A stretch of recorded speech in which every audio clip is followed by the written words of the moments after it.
É provavelmente o deputado comunista com o recorde de mais horas de negociações com um governo socialista. Diga-nos, o facto de já acabar as frases de António Costa no Parlamento é sinal de que é mesmo amor para a vida toda? Não, é sinal de uma grande capacidade do Primeiro-Ministro de aproveitar os apartes, e eu nisso confesso que sou dos mais incontidos na Assembleia da República. Acho que é só isso que revela, Mas já lhe leu os verdadeiramente. pensamentos, quase. Não, sabe que a circunstância em que nós apreciamos o debate entre terceiros, em muitas circunstâncias, permite uma apreciação mais objetiva daquilo que vai na cabeça de cada um. E sobretudo, quando se trata de fazer essa caracterização, eu confesso, de facto, tenho uma dificuldade grande em conter-me-nos à parte, e o Primeiro-Ministro, pelo visto, tem uma grande capacidade de aproveitar os apartes alheios. Então não quer dizer que têm muito caminho para fazer juntos, como disse o Primeiro-Ministro nessa altura? Depende do sentido do caminho. Depende do sentido do caminho. Essas coisas ficam sempre dependentes Bom, é para a esquerda ou não? para onde o caminho vai. É para a esquerda o caminho? Tem sido ou não? Na nossa perspectiva, o caminho tem que ser esse. Nas opções do Partido Socialista, já tenho mais dúvidas que seja verdadeiramente esse o caminho que vem à frente. Na quinta-feira, em entrevista ao Observador, Duarte Cordeiro, secretário de Estado dos Assuntos Parlamentares, disse que sugeriu que o Bloco era matematicamente dispensável. Usando uma expressão que é cara a Jerónimo de Sousa, é caso para dizer que o Governo já conta com o ovo no dito cujo? E o ovo, neste caso, é o PCP? Não, o ovo poderá ser o PSD. Essa afirmação que me está a referir do secretário de Estado dos Assuntos Parlamentares pode corresponder exatamente à aritmética do orçamento suplementar. Eu diria que a grande preocupação nisso é em que estado é que fica o país.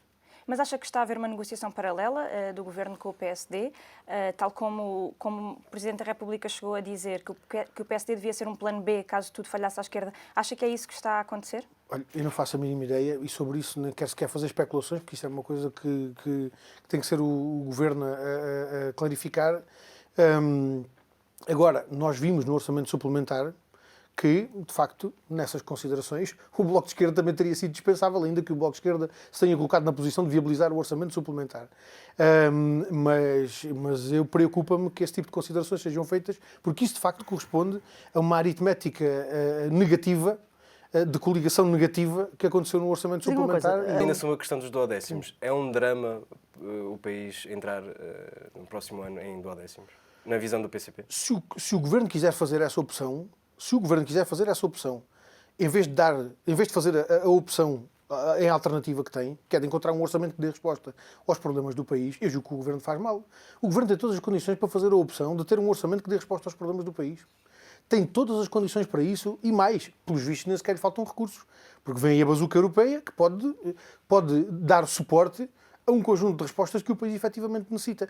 Porquê é que o Governo havia de fazer a opção de criar uma crise política de que fala, se tem essas condições todas? Eu não vejo motivo para isso. Era de facto uma opção do Governo que eu tinha muita dificuldade em compreender. Falando aqui da questão das autárquicas que se aproximam no próximo ano, o PCP pode chegar às autárquicas como o partido que viabiliza orçamentos do PS ou tem que cortar já esse mal pela raiz? Uma coisa é uma coisa, outra coisa é outra coisa. Não há esse cálculo. Não há esse cálculo, portanto, no PCP. De maneira nenhuma. Nós não tomamos decisões em relação a questões tão relevantes como o Orçamento do Estado em função dos calendários eleitorais. Aliás, até temos antes das autárquicas o calendário das presidenciais.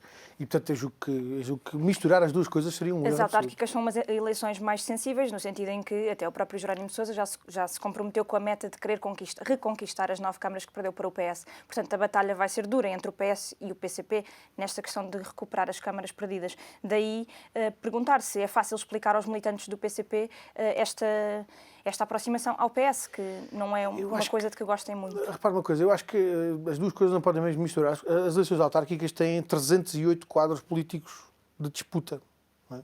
Porque nos 308 municípios há 308 enquadramentos diferentes de disputa das eleições autárquicas. E o quadro em que nós intervimos é radicalmente diferente, de norte a sul do país, no quadro das eleições autárquicas. Ao contrário do que acontece em eleições de cariz mais nacional.